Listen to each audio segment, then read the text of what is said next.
YouTube was It's your boy Zell. I'm back with another banger video, man. In this video, we got Terence Crawford says, "Imagine if I got knocked down twice." The double standards comparison between Crawford and Vergil Ortiz. So that's very true. But first of all, I'm going to acknowledge Vergil Ortiz had a fight recently, like a week after Terence, and in his fight, he was hurt twice, touched the canvas.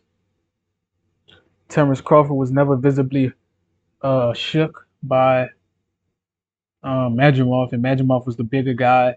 People saying Ortiz gonna run over Crawford easily, and this, and that. Let's get it.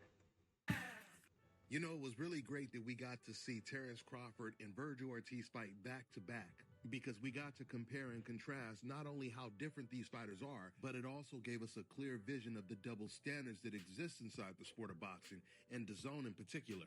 We knew that going into both of these fights, they were going to be tough. Even though Terence Crawford was facing the much better competition, while Crawford at age 37 was moving up in weight and he was fighting the best fighter in the division, Vergil Ortiz, he was taking the training wheels off by facing the once beaten Berkachuk. Sergey Berkachuk, who was knocked out by Brandon Adams in a fight that could have been considered knockout of the year. This Sergey Berkachuk gave Ortiz all that he could handle, which is why there's so much controversy surrounding the fight.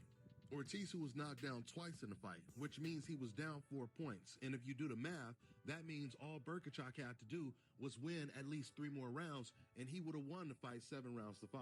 And clearly, Berkachuk, he won 3 rounds in the fight. So one of the biggest questions is, what would have happened if Terence Crawford would have gotten knocked down twice by Madrimov? Despite the fact that he was facing much better competition, despite the fact that he's 37, moving up in weight. What would the zone and the rest of old media have said if Crawford got knocked down twice by Madrimov and Crawford still won the fight?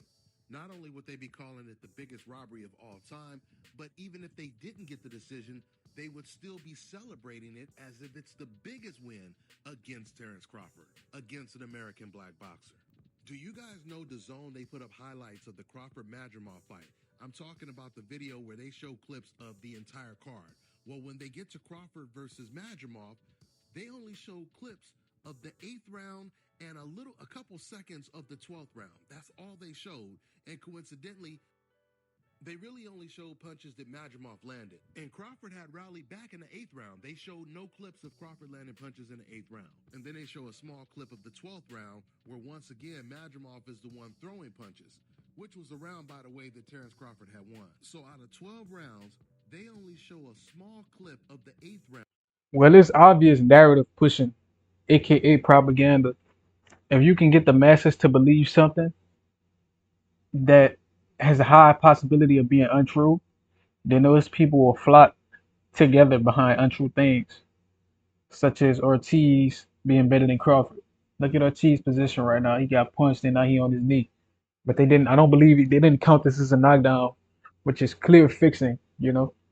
Even in Tank's fight, when he dropped Ryan twice, they only counted one of his knockdowns.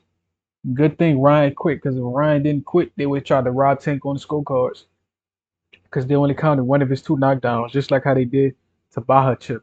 They only counted one of his knockdowns. So, I mean, it was obvious fixing. You can't let your cash cow lose like that unless he get knocked out. Then it's different. But these dudes, it's a bunch of propaganda in the sport. We love. Oh, excuse me, bro. We love this sport, but we hate the politics that surrounds the sport, bro. Like, it's so annoying. We gotta watch people get robbed. We gotta watch narratives get pushed. Come on, man. Round and a small clip of the 12th round. But then when you watch the highlights of Ortiz versus Berkachuk, they make sure to show you almost every single punch that Ortiz landed in the entire fight, in every single round.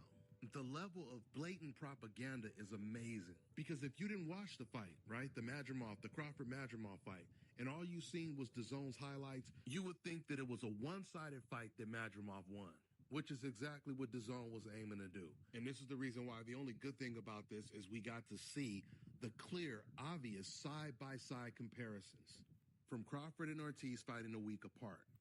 DAZN's commentator, they call Vergil Ortiz one of the brightest stars in all of boxing the night of the fight. And when Crawford was fighting, not one time did Todd Grisham or Sergio Mora or Chris Mannix call Terence Crawford pound for pound the best fighter in the world. With that being said, now Turki Al-Sheikh, he has his sights set on making Terence Crawford versus Vergil Ortiz, which would be a huge fight. But there's no guarantee that Ortiz is really going to take that fight, even though they're going to try to pressure him to take the fight. When Vergil did his post-fight interview, he was asked about fighting Terence Crawford. The guy who was interviewing him, he told him that Turki Al-Sheikh, he said that he wants to make Crawford versus Ortiz next. And Ortiz, of course, he said, oh, yeah, let's do it. Yeah, let's do it. But then at the same time, he also ended up saying that he was solely focused on fighting the winner of Fundora versus Errol Spence, a fight that hasn't even been announced yet. And even if it does get announced, it may be months and months and months away from now. In fact, Errol Spence said the fight might even be in February of next year. So while old media disrespects Terence Crawford every chance they get, these boxers, they show the utmost respect for Crawford. Tim Tszyu is planning on avoiding Crawford.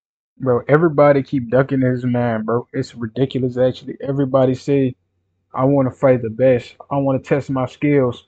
But at the same time, they go for the easier fight in Errol Spence. Uh, at this point of their career, Errol Spence is damaged goods, bro. Errol Spence, they had about 3 back-to-back surgeries. He injury prone. He fought Bud, got dropped 3 times. So his punch resistance is nowhere near what it used to be. He's nowhere near as healthy as he used to be, and now everybody wants to fight him. It's ridiculous, bro. Crawford before he lost to Fundora.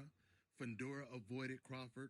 Ortiz is now sounding suspect, or he's already been avoiding Terence Crawford for years. But all of them make sure to call Terence Crawford the best fighter in the world, pound for pound. Even Madrimov said that Terence Crawford was his favorite fighter going into the fight. And then after the fight, in his post-fight interview, he kept saying over and over again, Crawford is pound for pound the best fighter in the world. Meaning he was basically saying it was a moral victory for him that he didn't get knocked out and made it a competitive fight by not really letting his hands go that much. With that being said, I'm going to wrap this video up. That's all I got for now. Hey, shout out Dante. Good content as always. But yeah, it's definitely a double standard in boxing. If a black fighter has a close fight, people gonna say the other guy won or the black fighter robbed them. If a black fighter is really good at one style, people are gonna critique him.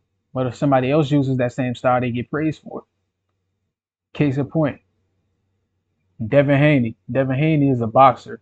He likes to use that jab. He'll throw the two every once in a while. He likes to use his footwork to angle out and get around. People say he boring. He's not fun to watch. Ryo fought that same style against Pitbull, and everybody gave him his flowers. Deontay Wilder had a 100% knockout rate. People say he was a one-trick pony. Better Beef has a 100% knockout rate, and he gets love and respect.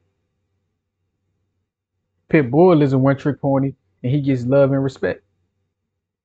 So it's always the double standard. And the sooner you know that, then the sooner you stop giving a fuck because you realize no matter what I do, they're gonna hate me. The people who rock with me gonna rock with me. The people who hate me gonna hate me no matter what I do. They're gonna hate me if I win and they're gonna love when I lose. So why would I try to please them? Fuck, you gotta understand. Don't try to please the people who have double standards, who hold those double standards. Try to please the people who support you. And you can't lose once you do that. With that being said, like, comment, subscribe, and share this, man. We're on the road to 2K. I know we're gonna get that, man. I love y'all. Till next time, man.